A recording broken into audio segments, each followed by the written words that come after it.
А в Ухте тем временем снова бьют нефть из-под земли прямо посреди города.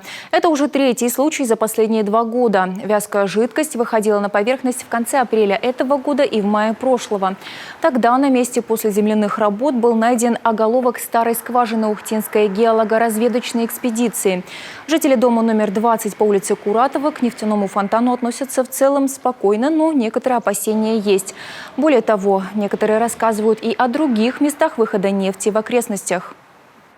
Года 2 назад зимой у меня ребенок прям туда наступил. Да, мы-то вообще непонятно сначала был. Ну, я думаю, масло слил кто-то просто. Ну, машина, кто знает ее. Вот мы собирались, он такой хоп выходит, а у него там стекает. Пошли переодеваться.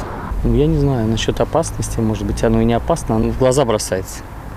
Да, и переезжают, тут у меня знакомые, друзья, фоткают даже. Для них это диковинка. Опасно, потому что загорится вон там, как на углу сильно бывает. Вообще идешь, и ноги аж прилипают. А там на углу тоже нефть? Да, вон там есть немножко, да. Как сообщили в управлении по делам ГО и ЧС Ухты, 1 сентября нефтепроявление огородили. В дальнейшем планируется убрать загрязненный грунт. Ситуация находится на контроле. От детальных комментариев в ухтинской администрации отказались.